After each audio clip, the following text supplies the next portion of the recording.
Diamond ameamua kuiweka sawa hii story na watu waweze kuielewa vyema zaidi katika ukaribu ambao ulikuwa na muhusu yeye pamoja na Puff Daddy, msanii wa Marekani. Sasa mtazamo ulikuwa ni mtazamo tofauti sana na watu waliweza kuja na majibu tofauti, kwa maana Diamond hakuweza kuongea kitu chochote.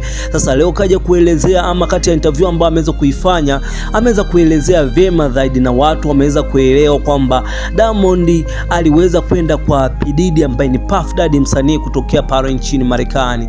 Sasa kati ya story ambayo imeweza kurudi kwenye headline sasa hivi ni story ambayo inamhusu Diamond pamoja na Puff Daddy. Ni story ambayo inazungumziwa sana na mitazamo inaendelea kuchukuliwa tofauti. Diamond kaweza kukiri kwamba alienda kwa Puff Daddy lakini alikuwa na kampani yake.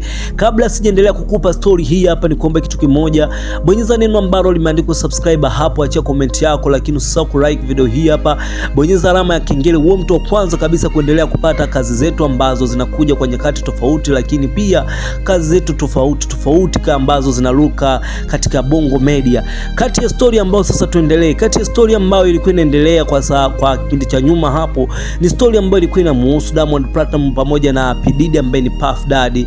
Ni story ambayo imeweza kuchukua kwa mtazamo tofauti kwa muda kidogo, kwa maana mashabiki na watu wa pembeni wamekuja kumuongelea vibaya Diamond, lakini pia walikuja kumuongelea Burna Boy, naye Burna Boy aliweza kupata bahati mbaya ya kuongelewa vibaya zaidi, na ikafika mbali Burna Boy aliamua kumkataa kabisa P Diddy, kwa maana ukiingia katika upande wa Instagram aliamua kumunfollow kabisa. Alikuwa amemfollow msanii Burna Boy, alikuwa amemfollow huyu P Diddy, msanii kutokea pale Marekani, lakini baada ya skendo ambazo zilikuwa zinaendelea akaamua kumunfollow kabisa, kwa maana alionyesha kwamba hahitaji kuwa karibu naye.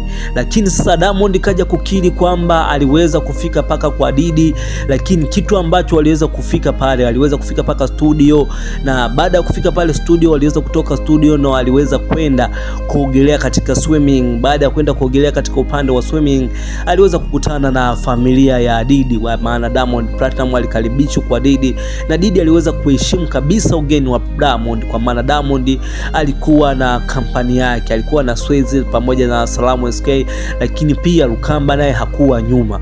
Sasa kati ya story ambayo ilikuwa inazungumziwa ni Diamond kwenda kwa P Diddy, huenda kuna kitu ambacho kimeweza kufanyika na watu hawakujua, kwa maana kuna mambo ambayo yalikuwa yanafanyika katika pati za Diddy ama mjengoni kwa Diddy. Kuna mambo mengi sana ambayo yameweza kuongelewa, lakini hakuna hata mmoja wetu ambaye amekuja kudhibitisha. Lakini wa Marekani, baadhi ya watu ambao wako karibu pamoja na Diddy wana udhibitisho wa kutosha, na watu ambao wameweza kukanyaga upande katika nyumba ya Diddy, huenda hao ndio wakawa wana majibu yaliyojitosheleza.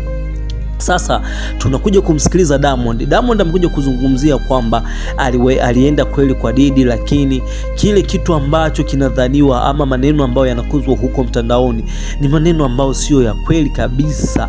Diamond kakanusha na amedai kwamba hauwezi kuwazuia watu kuongea ama watu kuandika, kwa maana wameamua kukuchafua ama wameamua kuandika, lakini kiukweli haiko hivyo.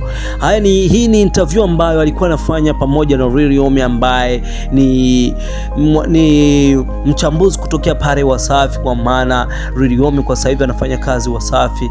Kati ya interview bora zaidi ambao Lil Yachty ameshawahi kuzifanya, huenda na hii hapa ikaingia katika upande wake ama katika rekodi yake, kwa maana ameweza kufanya big interview. Upande wangu mimi naweza kusema hivyo, big interview, kwa maana kile kitu ambacho ameweza kukionyesha upande wake Lil Yachty ameweza kukionyesha kikubwa zaidi.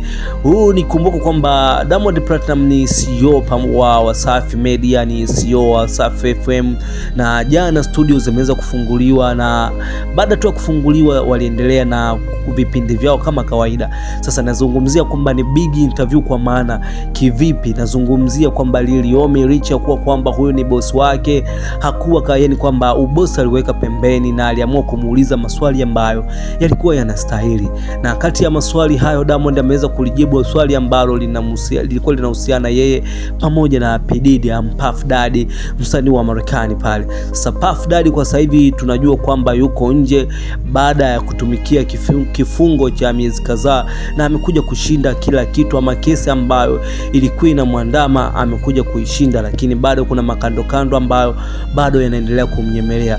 Sasa Diamond kaamua kunyosha maelezo, ama kaamua kuweka usawa kabisa kwamba watu waweze kujua kwamba kile kitu ambacho kilikuwa kinasemwa huenda sio cha kweli, lakini yeye kaamua kuongea ukweli. Una maoni gani ambayo yanaendelea Diamond kwa kile kitu ambacho amekizungumza? Ni kuomba kitu kimoja, bonyeza neno ambalo limeandikwa subscriber. Mimi nakuacha na video hii hapa, tukutane next video.